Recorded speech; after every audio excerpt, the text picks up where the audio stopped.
Happy Raj జీవి ప్రకాష్ కుమార్, శ్రీ గౌరీప్రియ ప్రధాన పాత్రలు నటించిన ఈ సినిమా మరియు రాజ్ యాలన్ జైన్ డైరెక్షన్ వహించిన దాదాపు చాలా కాలం తర్వాత సీనియర్ నటుడు అబ్బాస్ ఈ సినిమాలో రీఎంట్రీ ఇవ్వడం విశేషం. ఇక హ్యాపీ రాజ్ ఒక సాధారణ యువకుడు. తన తండ్రి ముత్తు చేసే కొన్ని పనుల వల్ల హ్యాపీకి వరుసగా బ్రేకప్స్ అవుతూ ఉంటాయి. ఈ క్రమంలో కావ్య పరిచయం అవుతుంది.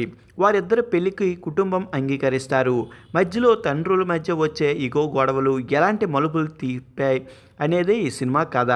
అయితే ఈ సినిమా ప్లస్ పాయింట్ల విషయానికి వస్తే తండ్రి కొడుకుల మధ్య ఉండే ఎమోషన్స్ జీవి ప్రకాష్, జార్జి మరియన్ చాలా బాగా పండించారు. ముఖ్యంగా క్లైమాక్స్ సీన్లో వీరి నటన ఆకట్టుకుంది.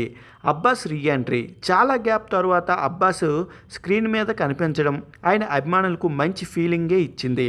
ఆయన తన పాత్రకు పూర్తి న్యాయం చేశారు. సినిమా సెకండ్ హాఫ్ పల్లెటూరి నేపథ్యంలో సాగుతుంది. ఇక్కడికి వచ్చే కామెడీ మరియు ఎమోషన్ సీన్స్ సినిమాకు బలంగా నిలిచాయి.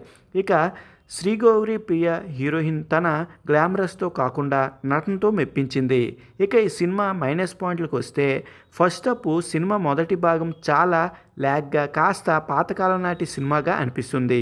కొన్ని కామెడీ సీన్స్ వర్కౌట్ కూడా కాలేదు.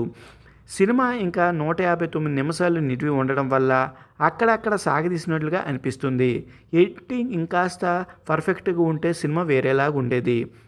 ఇక జస్టిస్ ప్రభాకర్ అందించిన పాటలు స్లోగానే ఉంటాయి, అంతగా గుర్తుండిపోయేలా ఉండవు. హ్యాపీ రాజ్ ఒక పక్కా ఫ్యామిలీ ఎంటర్టైనర్. మొదటి భాగం కాస్త సహనాన్ని పరీక్షించిన రెండో భాగం వచ్చే తండ్రి కొడుకుల సెంటిమెంట్స్ మరియు కామెడీ సీన్స్ సినిమాని కాపాడాయి. ఫ్యామిలీతో కలిసి ఒకసారి చూడదగ్గ సినిమా. చూసేయండి మరి.